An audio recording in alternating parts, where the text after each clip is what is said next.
Hey guys, welcome back. Back lives, I tell you, it's all happening here. We've got Jon Bulmer from the UK. He's going to give us some insights. We actually planned this meeting for a wee while, so it's going to be quite cool. We'll just do the countdown. So we're all going stream. We're streaming on 8 different locations at the moment. We're having a few problems on some of them. So if you are watching on any other platforms, do go to dehek.com, navigate your way back to my YouTube channel and participate in the comments. If you've got any comments, chuck them in the chat room along the way. Look forward to seeing you. And we should be really good to go. Just make sure I'm on the right window. Just my disclaimer, it's just entertainment purposes only. And we should see a brief glimpse of Bitcoin Rodney. And I'm Danny de Hek, aka the Crypto Ponzi Scheme Avenger. I've been streaming live for about the last 3.5 hours. We've had a 10-minute break and we're starting again. We've got Jon Bulmer. I think I stuffed that last one up a little bit. By all means, as I said in the intro, there's a chat room here so you can ask questions along the way. So we've got Jon in the window here and you can see us. So welcome along. I've probably got a couple of questions I'd like to ask you before we get going. Today the mission and the purpose of this whole meeting is to basically give you some heads up about if you are thinking about getting into crypto, what to look out for. And Jon and I have been chatting for a few months, and he suggested that we do a video together, and perhaps he could point out some of the things where you could show some caution before you jump in. And that's what my channel's all about, is obviously trying to. So probably a good question is a little bit about your background and why crypto has fascinated you, and have you always been involved in technology? How would you like to answer that? Right. I started as a programmer back in, I was involved in the COBOL the Millennium Bug, if you can remember that far back. I was actually doing work with that. I worked with a technology called COBOL back then. I moved to what we would call things Web 1, Web 2, and Web 3. Now they're very much the crypto terms for things. But I mean, I didn't know it was Web 1, but I worked in Web 1, and then I worked in Web 2. And now I take a big interest in what is Web 3, the crypto world, smart contracts, the sites, the dApps, that sort of thing. I'm involved in a project that is a wallet that's out there, and I'm an admin in that particular help group, so we provide help and support in that wallet. So have you actually had active involvement in programming and working with code and making computers make that? I've been a software developer. Yeah, I've been a software developer since 2000. No, good on you. That's 24 years, but 24 years with in the older, more traditional code. So I've only really been involved in crypto now for just over 2 years. Right. Oh well, I think I've been following it for a couple of years, and I've been watching a lot of people sort of get up to speed. I mean, I'm literally going through Tron scans now and tracking people's movements. I never thought I'd be doing anything like that, and I was just laughing with Rob, who was in our last live, and I said it's just a hard case that who would think that Rob and myself would actually be going through the blockchain looking for transactions and trying to link things together and finding abnormalities of what people are doing. And it fascinates me, and I think it's obviously fascinates you enough as well. Yeah. Oh yeah. And in terms of being an expert, I'm a software developer. I understand code. I've looked at the code that's some of it's very familiar to me, the likes of HTML and the likes of JavaScript and stuff like that.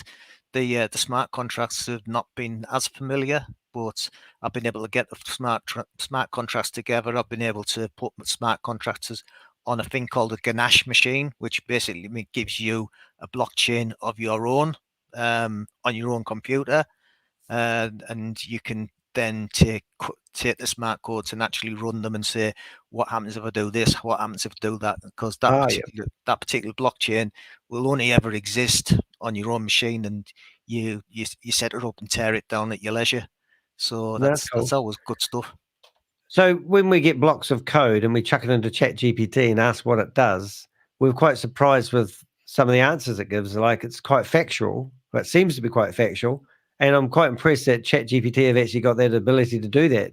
But it kind of makes a layman who might see a block of code and go, oh, is this, and it's great. So I think that sort of is where I love technology going. You can actually understand code a little bit without no knowledge, which makes you dangerous, really. To be absolutely honest with you, in a way, I'm quite glad I'm 60 years old, because I can see ChatGPT and the AI technology actually replacing the likes of me. I really can. Yeah. Well, how do we know you're not ChatGPT and you've just got an avatar, eh? When I do have part of my presentation that is extremely scary on that. What's your favorite? ChatGPT? I know you've probably seen Crypto G using Claude. Is it Claude? I don't know. I mean, ChatGPT on 3.0 is actually free. The version 4 isn't free. Right. Each one of what's the name of the company that produces a book? I can't remember. But each one of them CPUs, they take 700 watts of power. The prediction is that they're going to take the same amount of energy as what the city of Phoenix in the United States does per year to actually run these farms. So basically, what you're talking about is this is what we've got now, and the companies we've got now, and will just it's gonna be, they're gonna just be yesterday's news. So I heard that ChatGPT, and this is what I heard, and I must have got it wrong, but somebody was telling me it costs 300 million a day to run ChatGPT, and I went, no, it will do. Why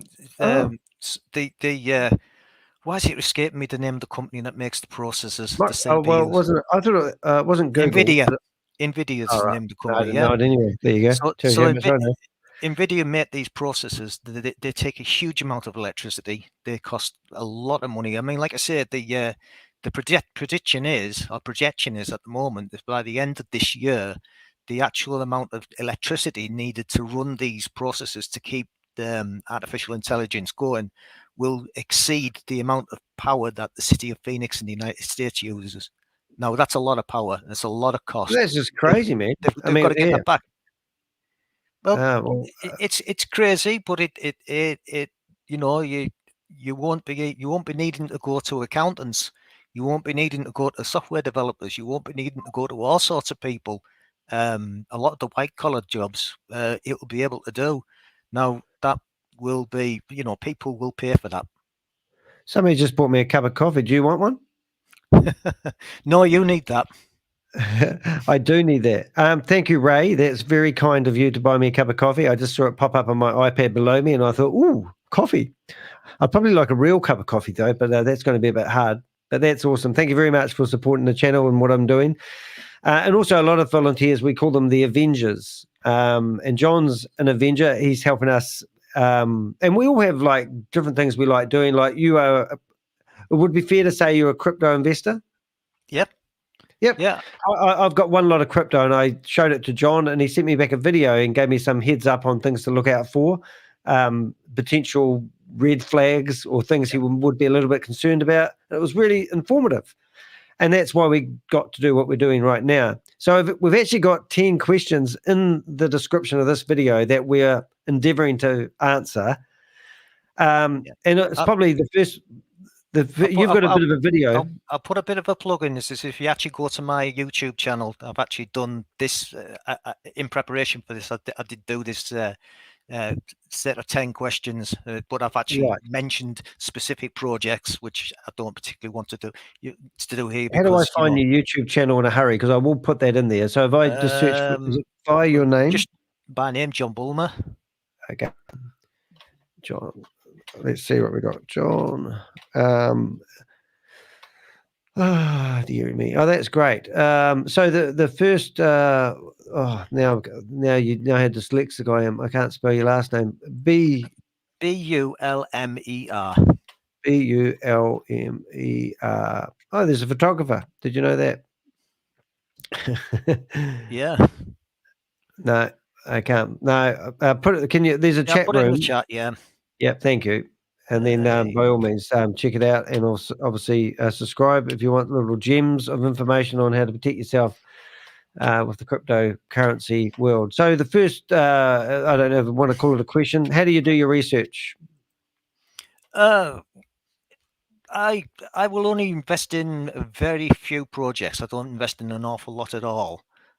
So what I'll do is that I'm basically looking out what's going on in my particular environment, which is very much focused on the pulse chain environment. And then if people talk about something, then I'll go and have a look. So first of all, did I have a website? And then when they do have a website, you start looking at it. You should be the first thing you always look for, as far as I'm concerned, is the smart contract, not smart contract, the white paper. So there should be a white paper. Just from a layman's point of view, like these white papers, and I do a bit of editing. Why couldn't you just grab somebody's white paper and use it as a basis to create a white paper, create a website? It's done. It's done a lot.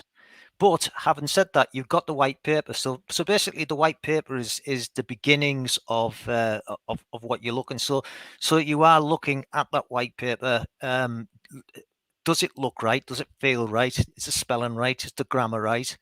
And then so it's just a business plan, isn't it? It's a business plan, yeah. So you look through that white paper, and as you're looking through that white paper, you're looking for details. Now I would take notes on the white paper and start to really see what's being promised. There'll be diagrams on there of what the system's supposed to be able to do. They should really be telling you in terms of like a roadmap of where they are in the whole development, because you can invest in a scheme that is very much at the start of it, what they're doing. So the one that you were talking about yourself is it doesn't look like that is a mature product now. It looks like it's a product in development. So when I looked at that white paper, I was looking through and I went, yeah, I can see a contract.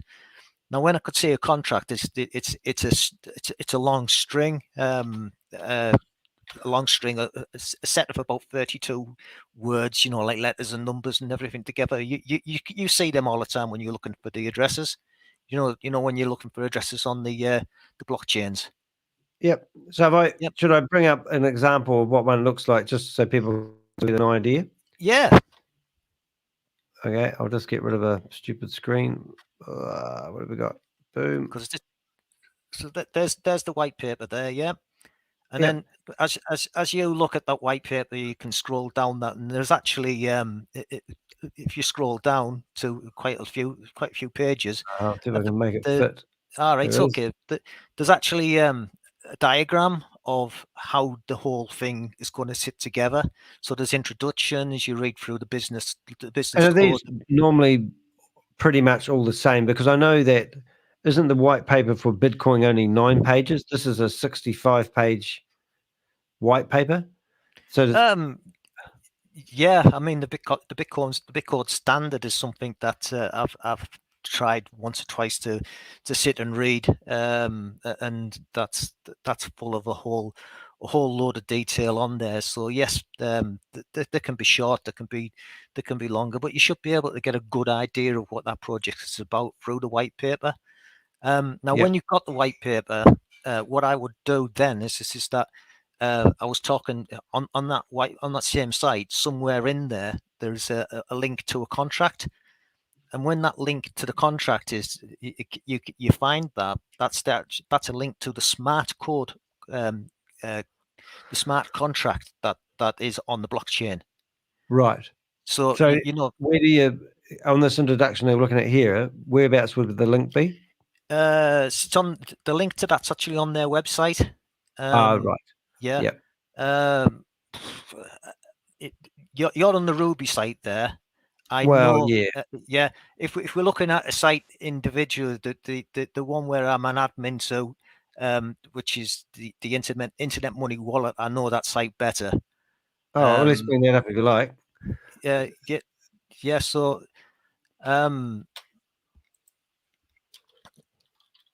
internet.io. Put that in there. You should have that one. All right. You're testing my spelling here. Well, we'll find out in a minute. There we go. So that first link I sent you was my YouTube address. So that's it there, yeah. Yep. So on the top, you should see contracts.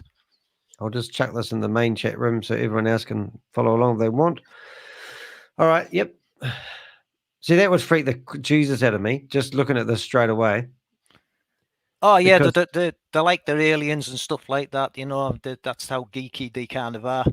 There's a guy called Thor who's done this artwork, and the founder, he really liked the artwork, and he likes the idea of aliens, and that's kind of the way they want to go. So that's the way they want to go. So see, even if I was to look at this website and compare this to the WOZ one, yeah, you know, the buttons are the same, the style sheets are the same. That would I think WOZ's website's offline at the moment.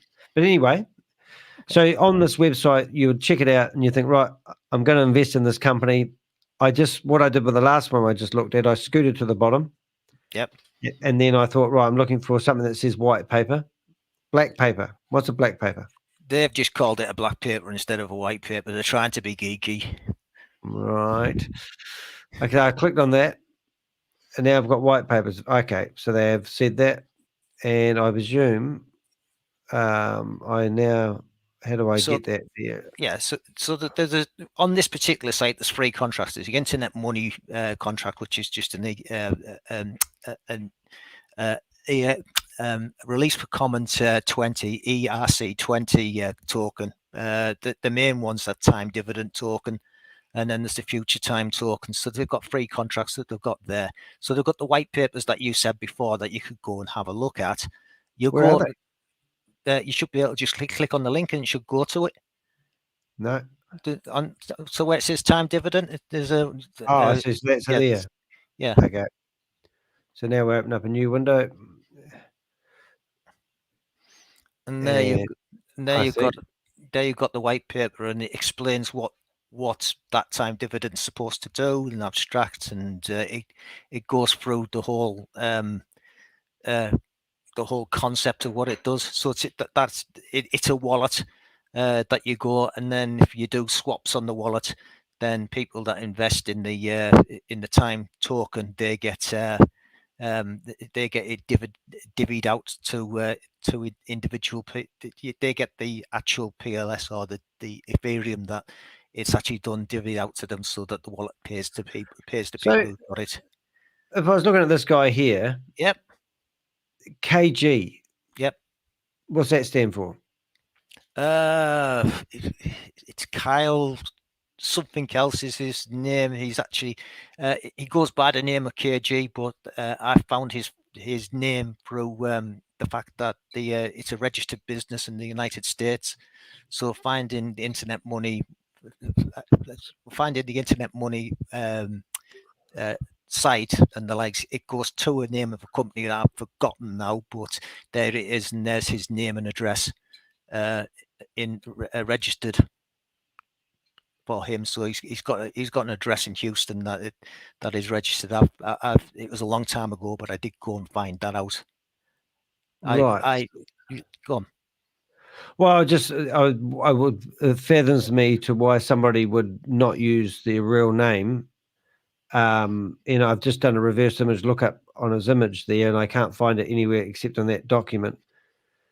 So if this was me and I was kind of just having a glance at this, the first thing I'd do is, because the easy target is all the CEOs, we're going back to Stephen Reese Lewis and all this sort of stuff.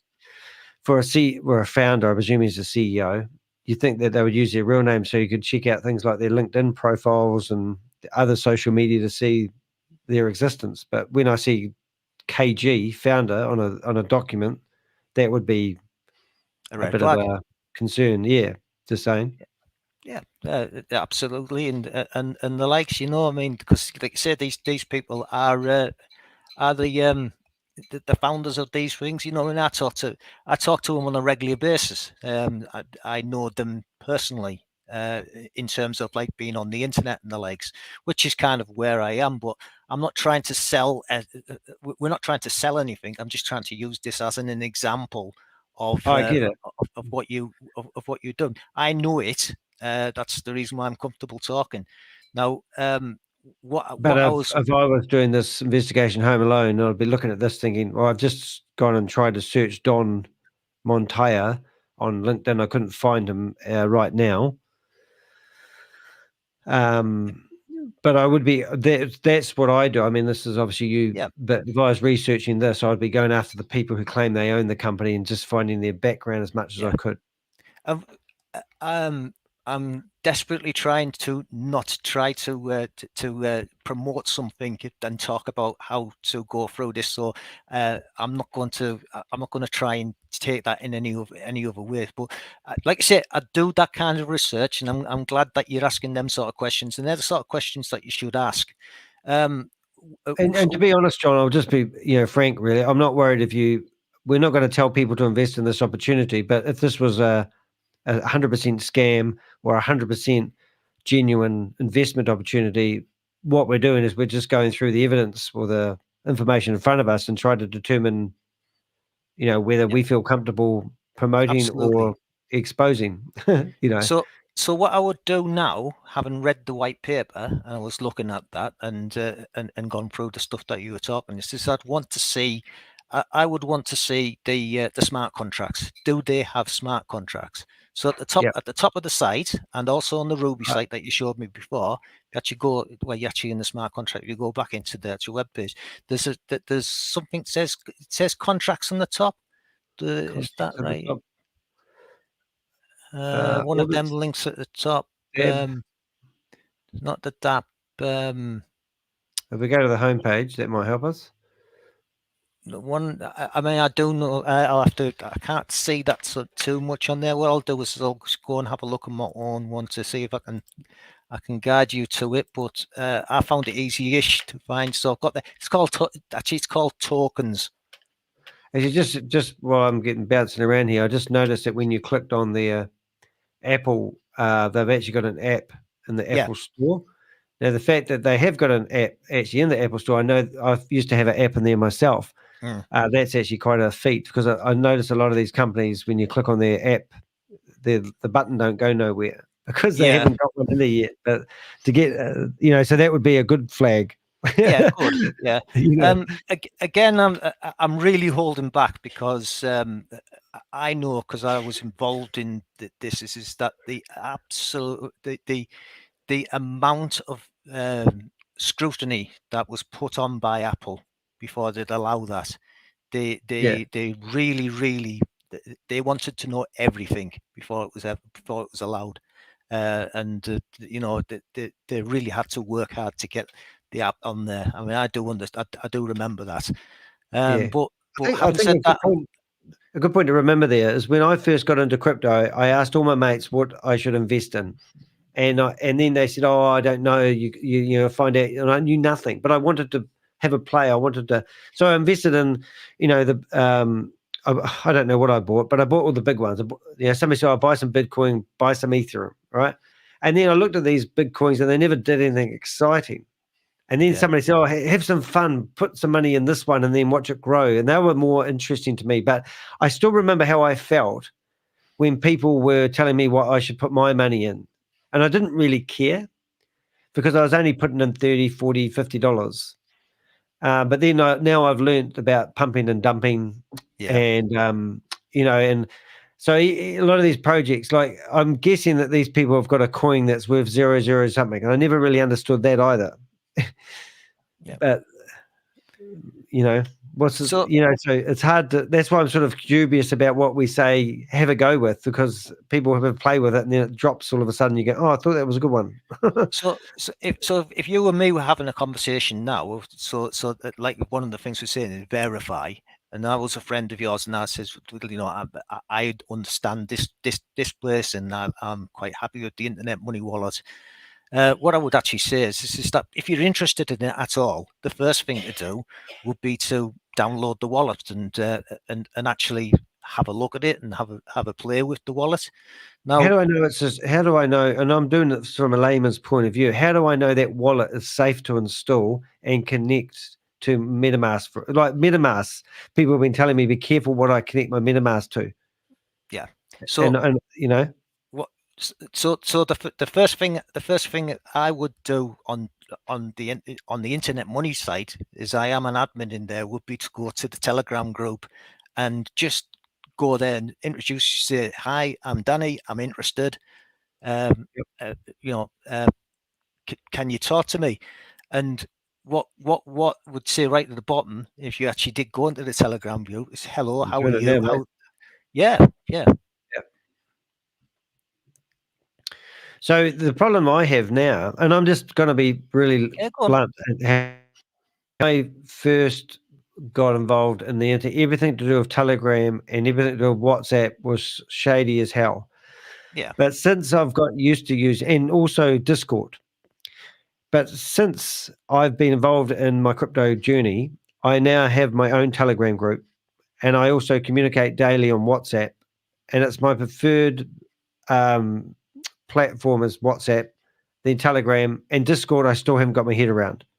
But I find out all this crypto stuff seems to happen on those three platforms. Yeah. Well, it just takes time before you get comfortable with them, really. That's the truth of it. Absolutely. I mean, I can say that I am an admin on that Telegram group. I'm in there. We're looking all the time, and we want to just genuinely give support to people. I can say that, but I don't really want to. As we're looking for schemes, you're probably going to be Danny sitting there looking at someone rather than having someone that actually knows anything about it. You would just kind of go in and having a look at things.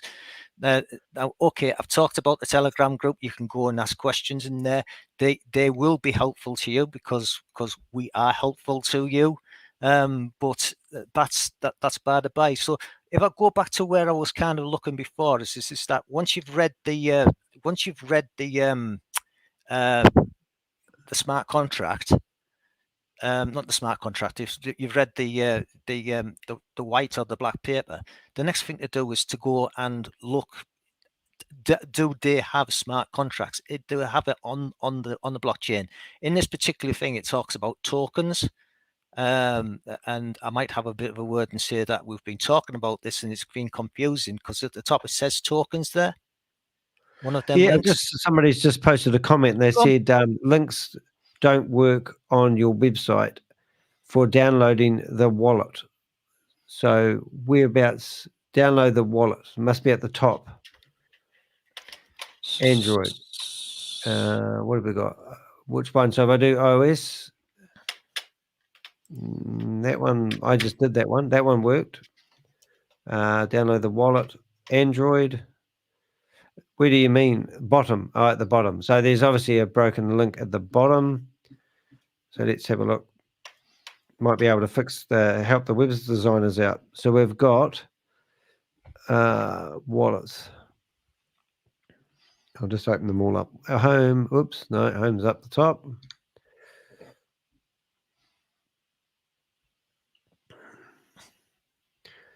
About us. DAP. Black paper. Audits. Time. IM. Future stats. Can't see it there. Terms. Policy. Don't know. But anyway. These ones here at the bottom. No. Yeah. Okay. Let's have a look. No, that worked. That one worked. Google Play. Don't know what you're talking about, mate. If you scrap that from the record for now. Up. Right. So there must be some broken links in here somewhere. Oh, these ones here. We've got a whole mass over there. Oh, I see. Yeah, well, that's probably just a picture. Yeah, so what he's talking about is this link here, and it says Money Wallet, and you click on those links, they haven't been connected up. The Apple Store links, the Money Wallet. Yeah, but that might actually be one picture. That's what I'm guessing. No, yeah, so that's good spotting. There you go. Somebody's doing a bit of an interrogation there. Right. I'll be able to reference back to this, won't I? The actual stream. Yep. So what I could literally do. So what I'll do is I'll backtrack to it, and I'll go, because I'll go and pick that up, and we'll get that sorted. Yeah, that's right. I'll just go. I'll just go. Those links are not working. See, what are they called? Buttons.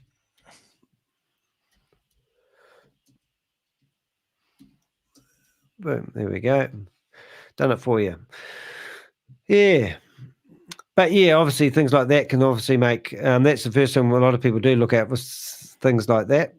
What I do, mate, is when I go to the bottom of the website, normally I open up all their social media. Now I've done this on We Are All Satoshi, and they've actually got, that's the one I've been busting at the moment, and one of their link to their Instagram's been removed. And you sit there and you go, oh, that's interesting. But I'm not saying that's the case here, but it is always quite alarming. Yeah. And other things I normally look at is like if you went to, and I'm not endorsing this company, I'm just saying what I do, but when you go to X and you look at their Twitter account, it has 8,000 followers and 174 following. Now that statistics ain't that great, considering, did they pay for some followers? If they're following 8,000 followers, they've got 8,000 people, it's quite a low number for people to be following them. So I often look at that and think, oh, that's interesting. And if you just what about my own LinkedIn? I'm not even a big fan of LinkedIn. If you compared that with just a random LinkedIn account, see, I've got about the same, about 10% threshold of people I'm following versus followers. Who knows? So yeah, it's just things like that. And then obviously they're in Reddit as well. So they've got quite a big Reddit community. So I presume that if you're not familiar with that, it's similar to Discord in a way, isn't it, really? Yeah, it is. You get lost in this stuff. I sometimes try and go in there and help out if someone uses that to ask a question. People don't really come in there and ask a lot of questions, but yeah, it's there. I mean, the Telegram group is where the support that will be given there. I am trying not to say this is great. I'm not saying that at all. I mean, what I will say to anybody is that even if you were thinking about investing in something, don't do it straight away. Have a really good long think about what's there. There's plenty of time. There's plenty of time to go and do this. If anybody approaches me and talks about wanting to do it, says there's a product there. It's a wallet. Maybe try and look at that. One thing you can do with the wallet as well is you can just go to one of the test networks. So, for instance, on the Pulse network, there's the test network, and if you went and asked for some T pulse, that's test pulse. It's not real money at all. You'd just be given that, and then just have a little play with that. Get nice and comfortable on test money, without actually doing something. See, I'm looking at this here, and I'm going 1.6 subscribers, 46 videos. They haven't got a big follow on YouTube, but they're not really a YouTube company, but they have got videos. They have done lives. It's quite cool. Yeah, but it's just, it's hard to, I still don't know what the company actually does. That'd be interesting. I presume they've got a wallet. Yeah, that's the wallet. Yeah. And why? And so when you buy their tokens, you're hoping that their wallet's going to become like something. and then the token price is gonna be worth something. So and is it similar to a MetaMask wallet?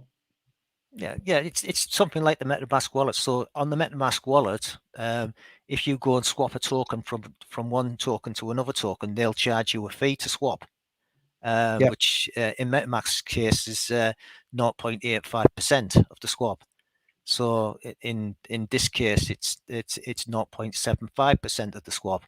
So what happens is 100% of that token swap is divvied out to the owners of these tokens. That's who receives that dividend. That's that. Now, that was in the white paper, and what I was wanting to do is that's the promise of the company. So what you can actually do is you can actually verify that that the promise of what they've done, of what is in the white paper matches up with the smart contract. So the reason why I was talking about going to the token link at the top is then you get to see it will show you the actual contract addresses. So if you could go to where it says token at the top. Yep. Token. Yep. And then go to the time token. You can go to any one of them, but go to the time token specifically in this case. Oh yes, top one, right. Yep. And then when you go to that, if you actually scroll down, you then have the token addresses on the different wallets, on the different chains. So if you just scroll down a tiny bit, you'll see why don't I flip your screen on? Yep. Boom, there you go. You're in charge. How's that sound? I'm in charge, yeah. So I've got tokens here, and then I'll go to the time dividend token. You can see that, can you? Yep. And then at the bottom here, we've got the time token is actually on the Pulse chain, the Ethernet, BSC, and the Polygon networks. Yep. So if I was to go to the Ethereum network, you won't believe this. I've got a broken image on my one, but I'll reload it. Sorry.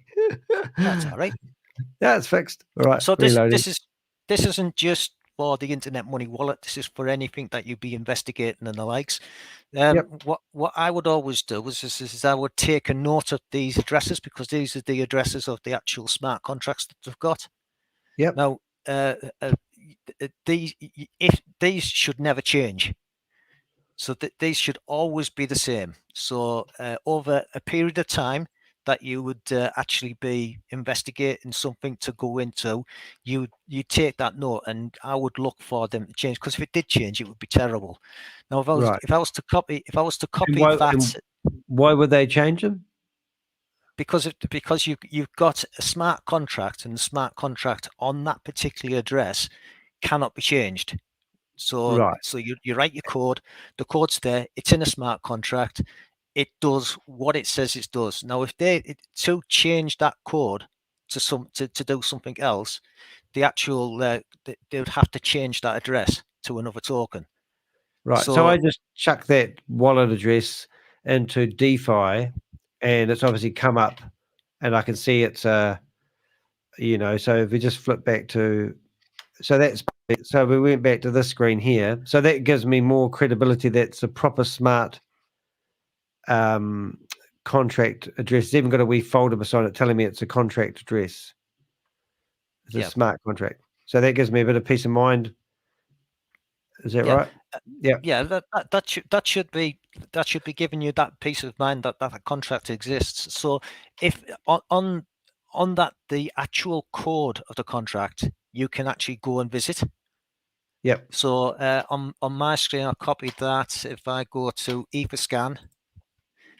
Okay. Is that similar to DeFi? Is it? I believe DeFi is the Polygon network. Is it? Oh, I see. I'm learning. Yep. Okay. Yeah. So Etherscan is the Ethereum one. There's a one called Pulse Chain Scan on there, on the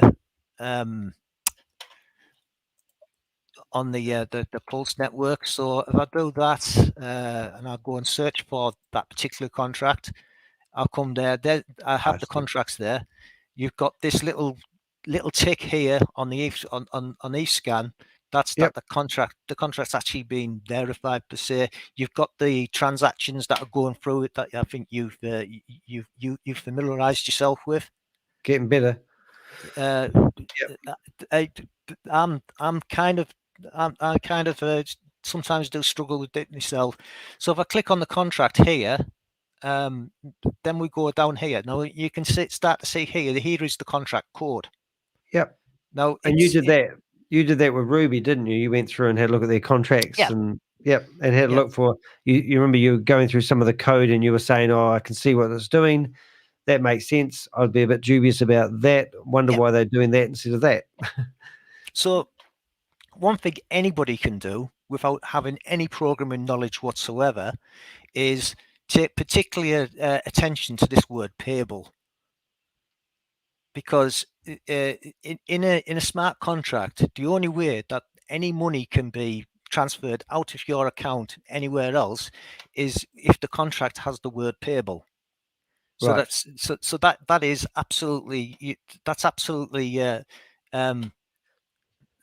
something that you can do. So you can just take payable, you can do a find on it, and then you can just go through the contract. How many times? Where do I see the word payable? Right. And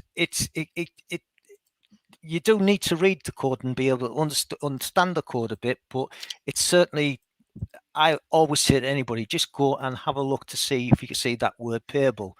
Now, so if you used a real exchange, so let's say this, let's use your example, this whatever token it is, can you buy it on all the other platforms? You can buy it in platforms that are mentioned. Yeah. In that's smart. So and then you can withdraw it because you just transfer it back into USDT and take it out if you want, right? Yeah, so it's a token that will go up and down, like any other token that goes up and down, and it's traded. This particular token pays dividends, so that's okay. So and those dividends are payable via the app.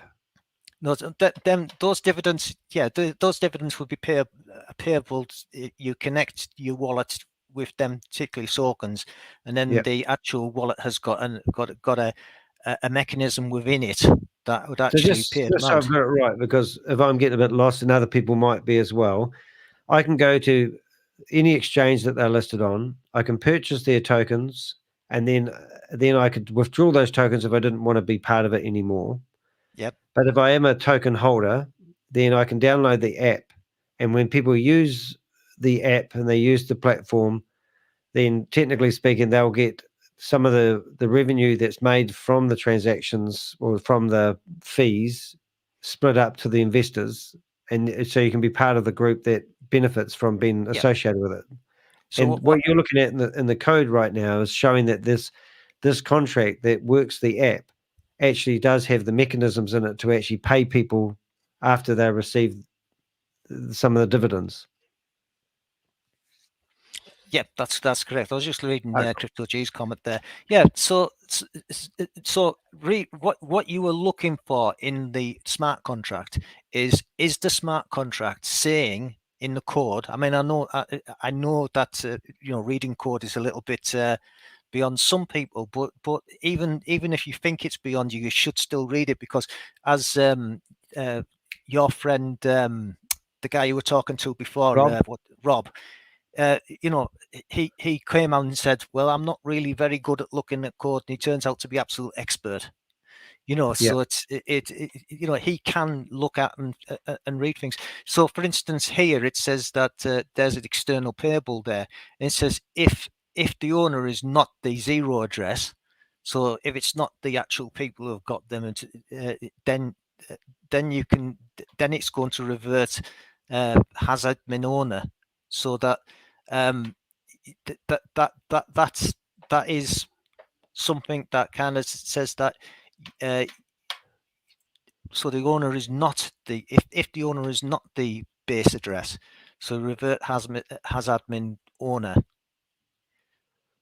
Yep, I'd have to look in that a little bit more, but you've got that. So you've got the message value. So the message tends to be the value that you've got, the amount that's hitting the total supply, you can read these notes that are wrote in plain English.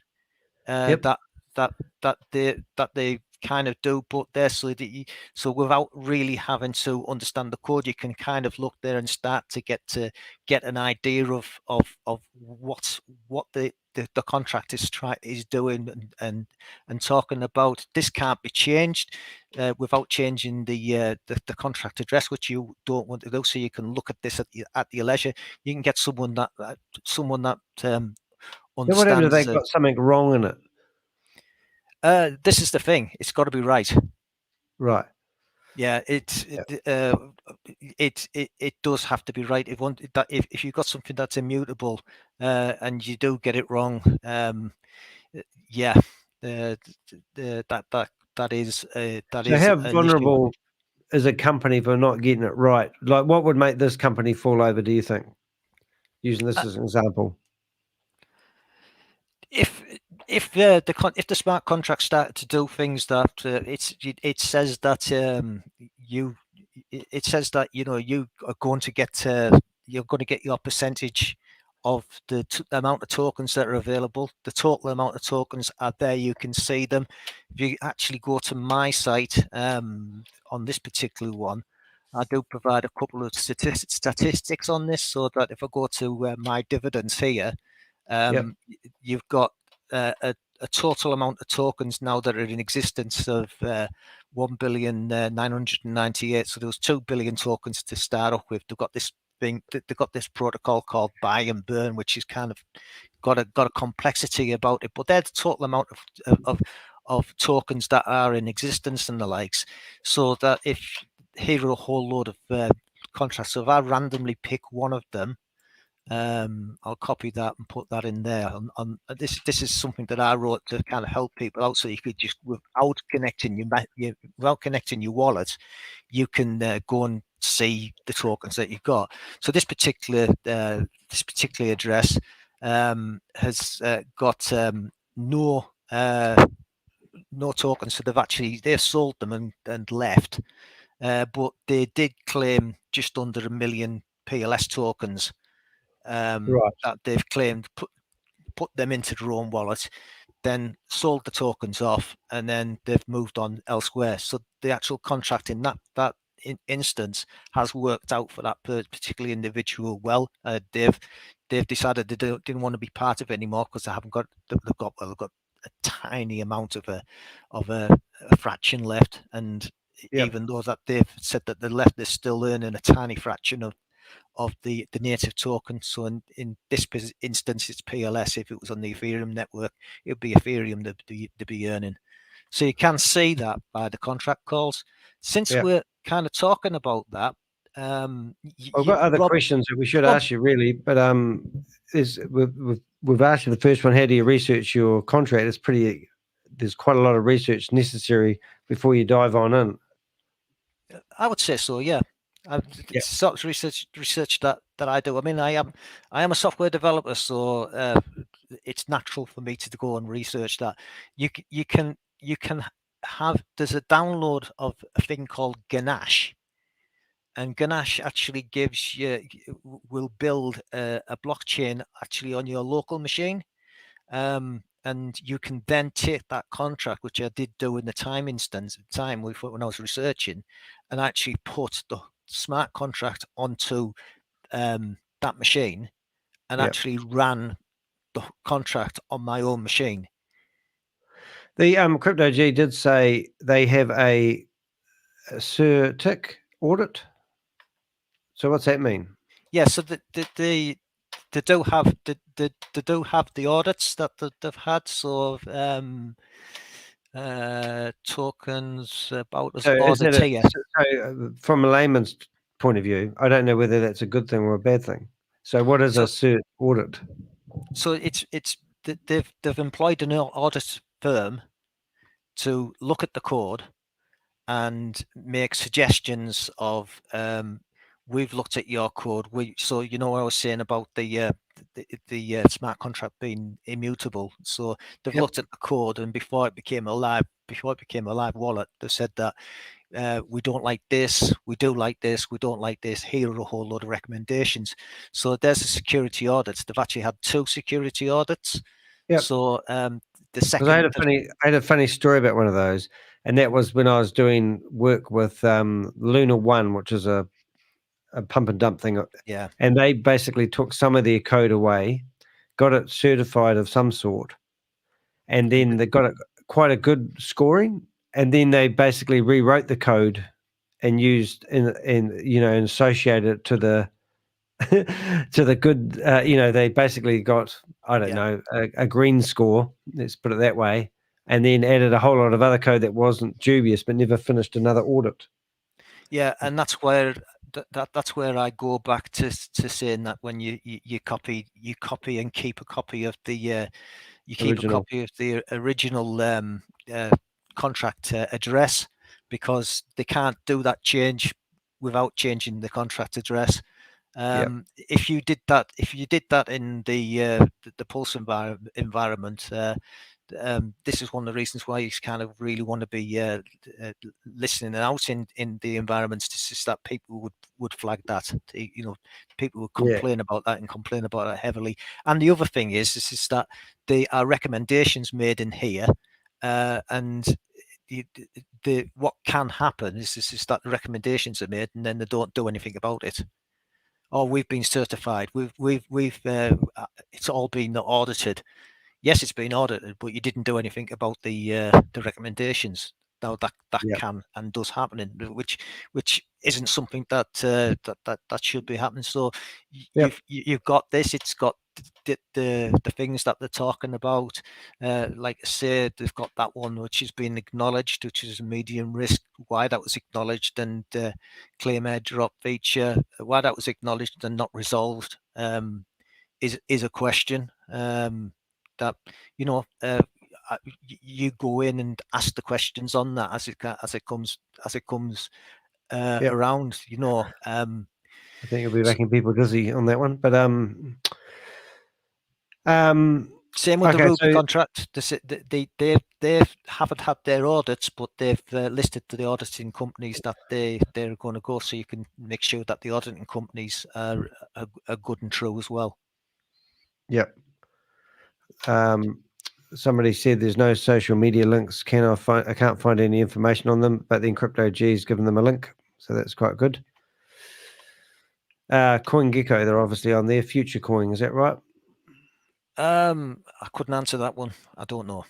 Yep, pretty sure. I'll bring it up in a sec. But yeah, okay. So verify your information is the next question. How do you verify your information? And looking at what you've got here, if I share screen that, let's go. What we're going to do? Whoops. Yeah, so that's me there, and that's Future Coin. Is that the one we're talking about? So the future coin is one of the coins that they've got. So that the future coin is as they expand and go into different networks, that the actual time tokens are given to the owners of the future token. Why do they have multiple coins? Well, why would a company have multiple coins? So they've got a coin for they've got a coin or a token that pays out in Ethereum if it's on the Ethereum network. They've got a coin and a token that pays out the Polygon network in Matic. Oh, right. Yeah. So it's basically catering to multiple. It's like being in multiple malls. Yeah. So if you say I am only interested in BNB, Binance, you may say, well, I will only invest in the Binance one. I'm not interested in ETH. I'm not interested in the other ones. Then you'd make that decision if you wanted to make that decision. Yep. And I see the daily volumes. That's how much trading is going. Because I remember, and I'm just being a devil's advocate here in a way, but when I watched Luna One for a long time, and they had a coin, and you'd watch them buy and sell their own tokens to increase the liquidity. Yeah. And I thought, well, that's a dirty trick. But these guys had the whole lot. If you don't know Stephen McCullough, and he's the guy that tried to sue me in the New Zealand High Court for defamation for $3.8 million. Yeah. Chickened out an hour and a half before they went to court. But I was watching his every day. You ended up having to pay he paid about 95% of your fees, and you've ended up with a bill for 5%. Well, technically speaking, I've lumbered with the whole cost because we never thought we'd get him to pay. So my costs, well, the court costs for me were $36,600, and he was ordered to pay $27,500, which he never has. But because we have this thing in New Zealand called, I should know it off by heart by now, legal aid. They actually basically, every New Zealander is entitled to a fair legal hearing. So they will actually loan me the money to go to court, and then I have to pay it back. But when the judge deemed that he needed to pay $27,500, then legal aid said, well, we will collect the money from him, and that means that you're not liable for that much, but you still need to pay us $8,000+. But legal aid come back to me and said, do you know his address? Because we don't have it. So somebody can take somebody through the High Court of New Zealand not knowing the plaintiff's address. Isn't that incredible? I know. Yeah, but anyway, that's all water under the bridge. But I remember quite at that time, I was looking at his tokens, and we killed that business. Honestly, the guy has gone, it's like he's gone into hiding since the court case in December, and no one knows what he's doing. So, and we've trashed his name. We've made him mud. Mission accomplished by the Crypto Ponzi Scheme Avenger, worth every cent. But I just used to watch him and his money, and he was literally just transferring money in and out to get the liquidity up each day. Yeah. So one of the things that was wanting to say is obviously you've got the likes of MetaMask, and you've got there's a myriad of different wallets out there. And one thing I would say is that don't keep your crypto all in one place. It's kind of with different wallets. I would and do myself is keep 20%, no more than 20% in any one place. So you're putting your wallets in different places. So if someone did happen to get your seed phrases, or you made a mistake, you've only lost 20% of your crypto. You don't lose 100%. I mean, 20% still sucks, but it's a hell of a lot better than losing all of it. So don't put it all in cash FX. That's what you're sort of saying, isn't it? Well, I wouldn't put it on exchanges at all. I would put it in. I'll put it in one of the wallets. But even if you were to leave it on an exchange, no more than 20%. Okay, and if you put it on, because one of the so we've gone through the questions here. How do you do your research? Verify your information. Use secure wallets. So how does a layman know? Because all I do is I go to the App Store, and what I did originally was try to find a wallet that was downloaded by the majority of people, and at that time it was crypto.com. Now that's not a wallet; that's an exchange. It's an exchange, yeah. Yeah, and then somebody said, oh, well, you got your money on crypto.com. I use Binance. And I said, what's the difference between Binance and crypto.com? And they said, oh, I just like Binance has less fees. And I said, what fees? So then I moved everything over from crypto.com. It cost me I only had about $1,200, something stupid like $30 to move my money over to Binance. And then I wanted to buy a new token. And they said, you can't because it's not on that network, or it's not on Binance. And it's like, well, so it's sort of quite tricky, So if I was looking at my Ruby coin that's on MetaMask at the moment, obviously that's the place where it really should be, because then you've got the keys and you're in control of it. But to my surprise, I loaded up another. I went to ApeSwap, and then because what people don't understand is not everything's kept in the wallet. The wallet accesses the where your money is and brings it up, because if you install MetaMask on 3 different devices, you have to. It doesn't keep all your nicknames and all that sort of stuff. You'd have to install. You'd have to import your private keys along with them. So you should know your 12 seed words. I should have them written down somewhere, because that's how I memorize them. It's ice cream, banana, orange, fridge. Oh. Yeah, mine is Jon is not going to tell you. Yeah, and I think that's a really valid point, because my password for accessing my MetaMask wallet is one thing, Yeah. But actually install it, because I lost my first MetaMask wallet key. And here I am, I've got my $500 worth of Ruby coin, and I'm thinking, I'm laughing. And then I think, well, how do I install MetaMask again?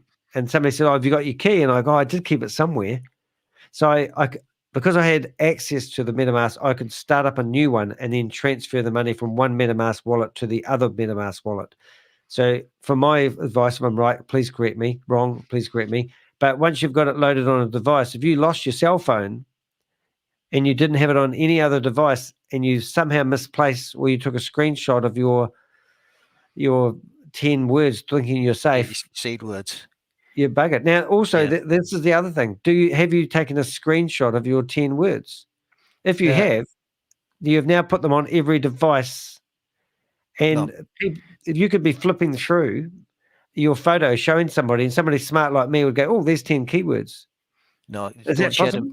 Don't share them with anyone. Don't. I mean, mine are stamped on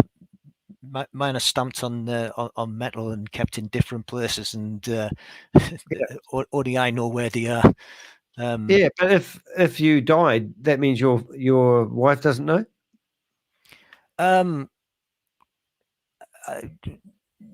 She knows where they are.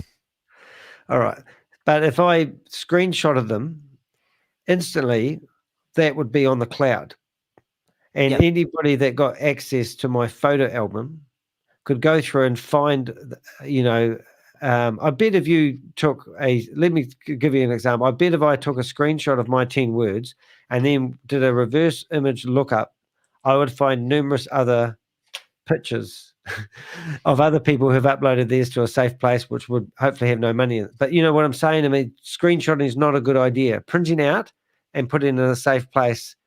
I printed mine out twice and put them in 2 different places, and then deleted that off my phone, because I'm often showing people my photo albums. And if I ever put my photo album and did a stream like I'm doing now, and I showed you my photos, you would see my 10 keywords and be able to take all my crypto. But if you had them on multiple wallets, then you would only lose 20%. And that's what John's getting to. Isn't that right? Yeah. Yeah. It sucks. It's terrible if you do, but it's not 100%. Crypto wants to know if he can join us. Yep. All right, there you go. You got I'm saying, yeah, that's your stream. Oh yeah, no, it's cool. He's very knowledgeable. I'll send you the link, because I'll just keep this one. Oh, that's cool. So we've talked about secure wallets. So just briefly from layman's, how do you know whether you've got a secure wallet or not?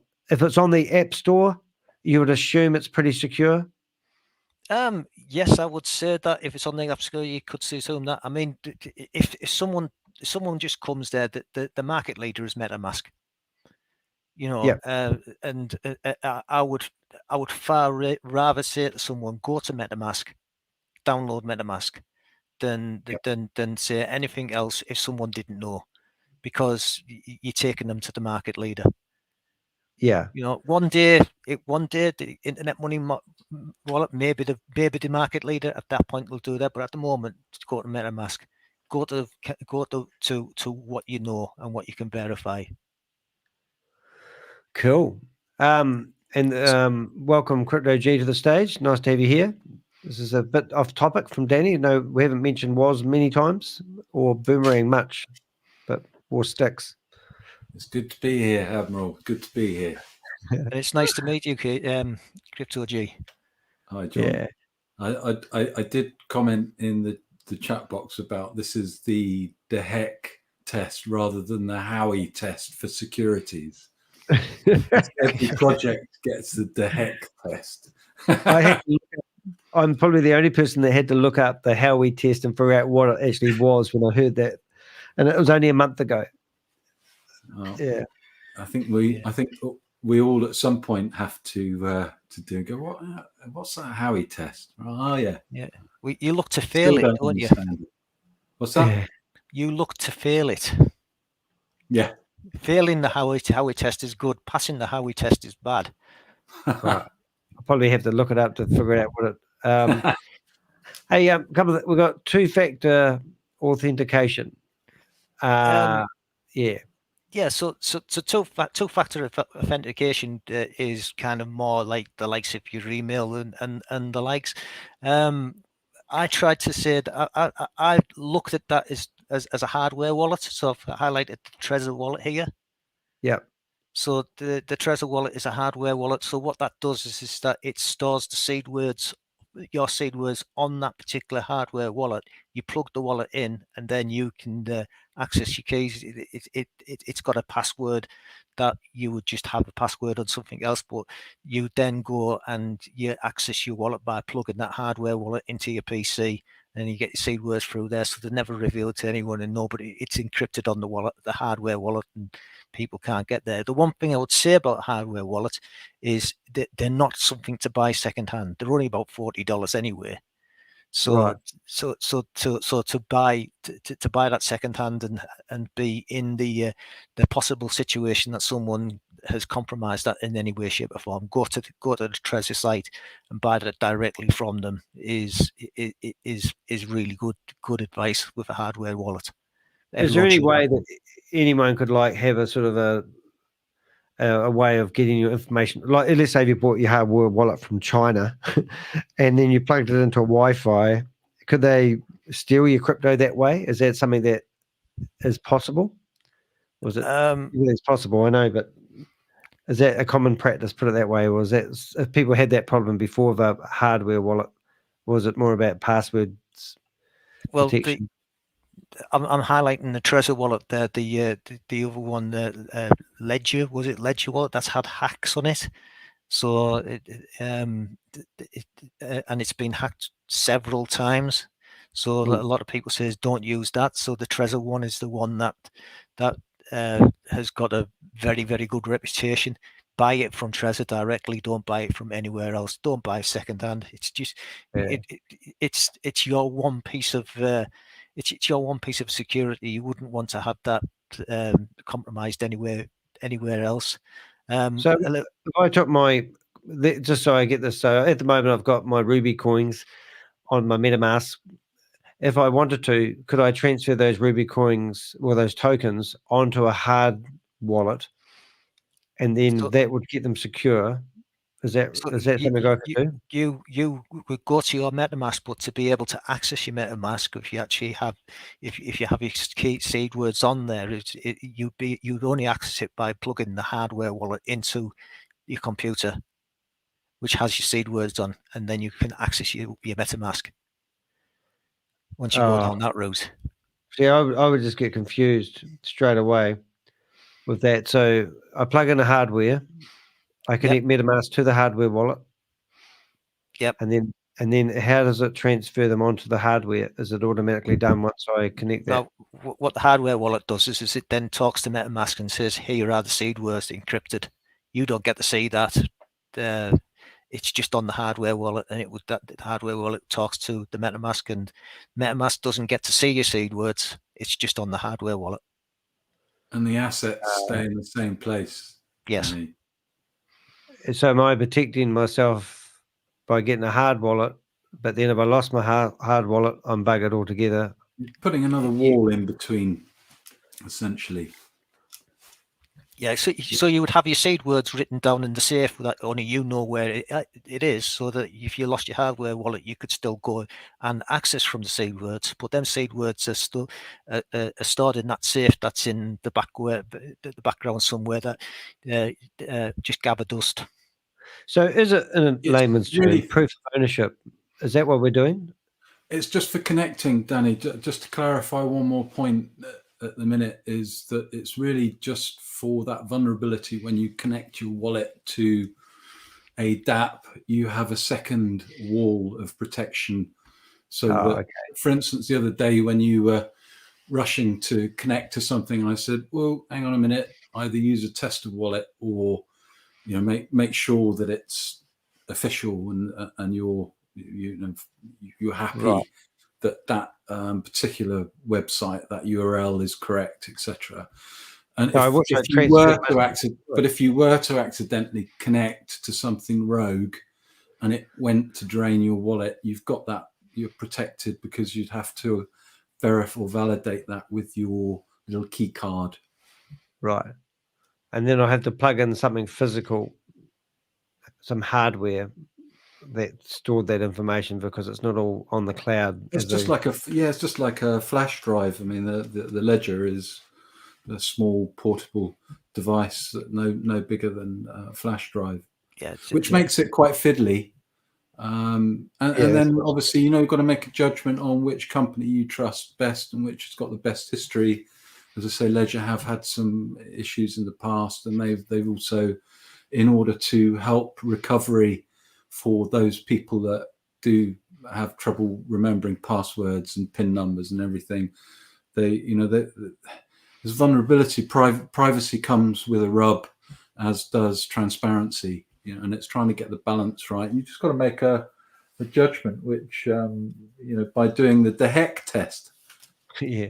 Well, when I had $200, I didn't really care, but when now I did have $1,200. Now I'm starting to care and think, oh, how do I keep that safe? Because you just make sure you use a different wallet, Danny, for what your activity. So you have a portal, you have a gate, and then you step away from your exposure. I think when you've got $500, $1,000, spending a couple of $100 on a protection is, again, it's 20% of your of the value there. But if you're serious and you're going to continue and you're going to hope to build, and Ruby's going to go to 20,000, then sure, you want to make sure that you have it protected. Good stuff. All right, Jon. So two-factor authentication is a great idea. I do that all the time. The biggest thing, when I used to hack into people's computers way back in the day, I would get access to their email. Yeah. And as soon as I got access to their email, I used to reset all their passwords. And I was busting scammers way back then, by the way, not doing anything malicious. But that was my funniest one, because they couldn't figure out how I got all their passwords. But now that two-factor authentication is on most people's emails, it's a lot harder. Yeah, and that's works the same with crypto, I assume. It's the hardware wallet I'm thinking of. I mean, Crypto.g might have more information, but it's definitely the hardware wallet that I think of as the way to do that. Have you mentioned authenticators like Google, Jon? No, I haven't mentioned them. No.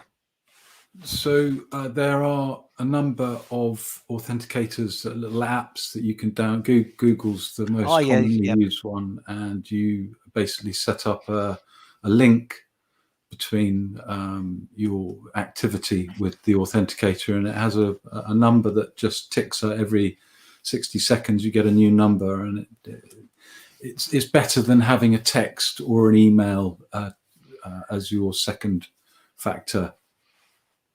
But I couldn't load. The problem I have with those authenticators is I've got one on my iPhone, one on my iPad, and I don't think I have any on my computer.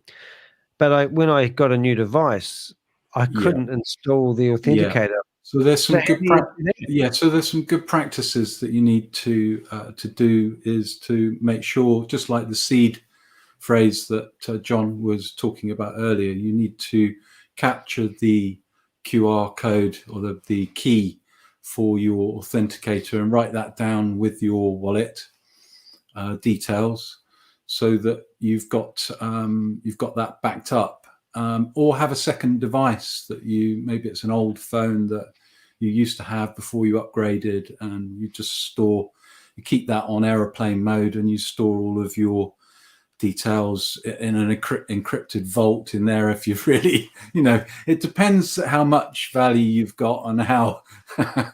Yeah. The problem I had with that at the end is, I remember when I used to help clean a building, the biggest security risk was the lady in the office, the gatekeeper, who used to have a notebook beside her computer with all the passwords and usernames to everything that everyone in the office had to log in with. I mean, you just take a photo of all those and you're in the Flint. You wait for her outside at 2:00 in the morning, and bag over their head. That's how it goes down, isn't it? Yeah, you got it. Yeah. All right, Jon, back to you. You show us what you show us. Not your keys, not your crypto. You can't say that too much at all. You know, it very much is that. So what we've got is so make sure that you're up to date with your devices, up to date with the wallets and the like. So just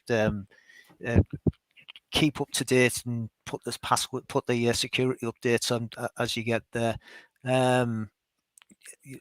Always lock your wallets. Now it's Crypto G that reminded me on this, so that you really only want to be connecting and using your wallet when you want to do something. So a schoolboy error would be to go, oh, I want to see how much my Ruby has gone up today, and you go and connect your wallet, and you go and have a look to see how many coins and where it's all gone.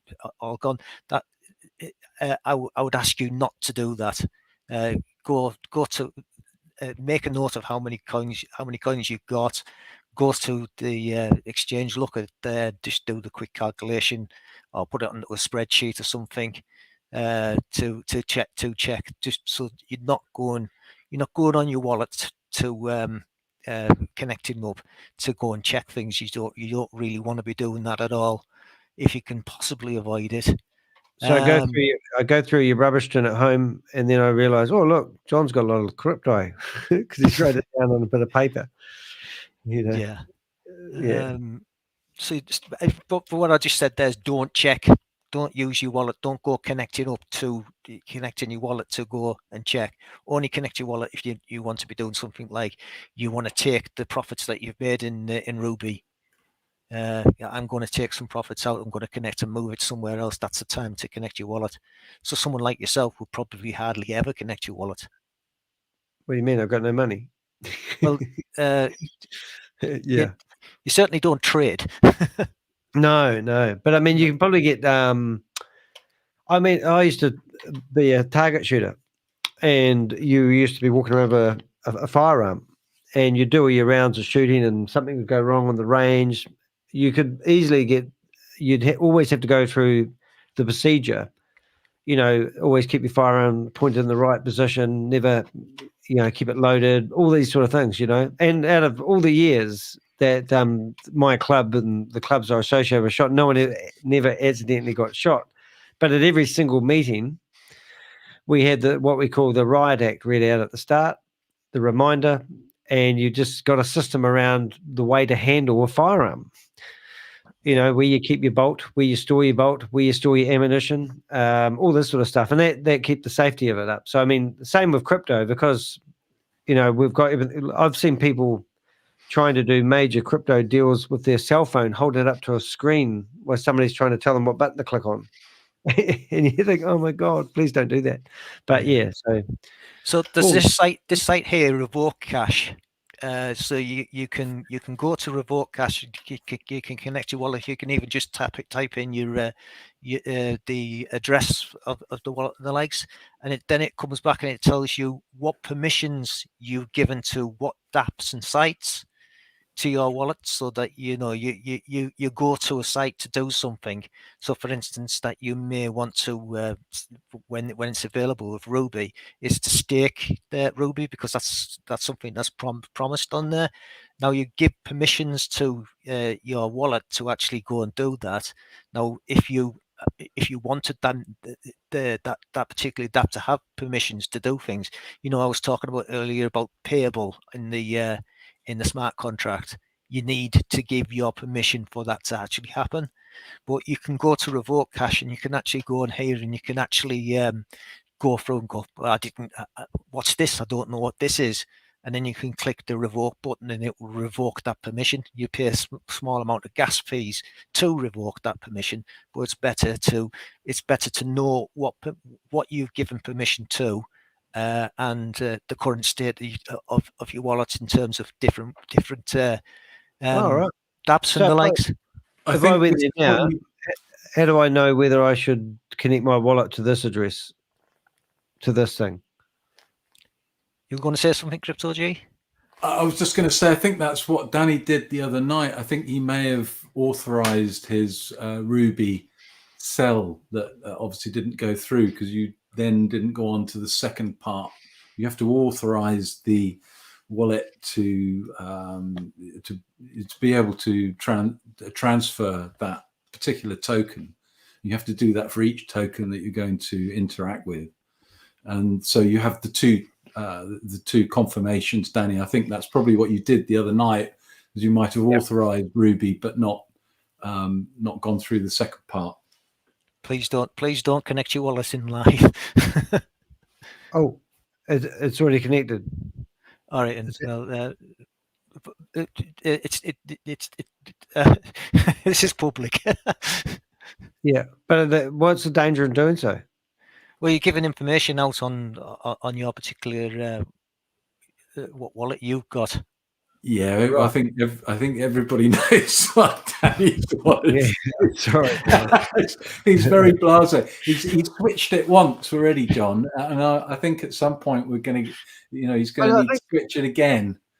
You have to go through an exchange to hide it, and then. But I'm curious here, because I think I'm like layman Dan here, because this is.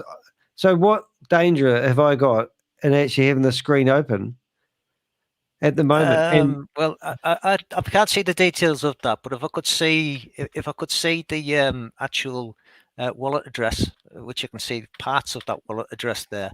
I know that wallet you got as well. Danny. How much you got, and I know that wallet address is. And do you know how you go and you check to see what transactions people have been doing, going through? So it is best practice not to share that with people. Oops. So I've got $838 of whatever. Yeah, and at the bottom you've got the what permissions you've got, so you can go through. You can verify them permissions that you've got. See, I'm lost already. I'm looking for permissions. So who's got permission on that? Yeah. So you mean permissions by? So Revoke is telling me that Ruby has permissions to display stuff on my MetaMask. Well, if you saw We Are Satoshi there, you definitely want to revoke that. Right, and to revoke it, what would I click on? Remembering it's ages since I've actually done it. There should be a button there that says revoke. Or right, so let's click on Ruby and see where that takes us. Oh, it takes off the BizScan. All right. So so I thought nothing like a real live example, right? Nothing like a real life example. It's that long. I don't give permission out myself, so I don't end up using it a tremendous amount. I'm sure there's a button there that says revoke. What's this? Copy unlimited. Oh, approved amount unlimited. What about that one? No. Switch networks actions. Do I go up here? My approvals? No. I can't see your screen, Danny, so I can't help you, I'm afraid. I'm sorry, and I can't see it very well. There should be a revoke button. It should be. You've got two approvals there, and on the two approvals there, somewhere on that line there should be a button that says revoke. Let's start again. Let's just go back to the home page, and then. I'm assuming you connected your wallet. Yeah, I did, and then I. So you have to pay a small gas fee to revoke as well. Right. So I'm going to disconnect my wallet. I'm going to just stop my screen share right now, and then I'll connect it again. However I do that, I'll go back to your screen. But you were showing people that, and I'm going to connect my wallet. It says MetaMask, so I'm doing that. Right, now I go back to my screen. Dangerous little baby, isn't he? Okay, now we've got wallet health is good. I'll see if I can make it a bit bigger for you all. Right. So it looks like you've got one transaction that's approved there. See if I can pull that on there. Oh, because I might be on the wrong network, because I know I've got other money on Ethereum. Oh, it says no approval. Sorry, I've just gone there. There's no approvals. No. So it's obviously you can't do. But if you've got an approval there. So now I've flicked to Binance.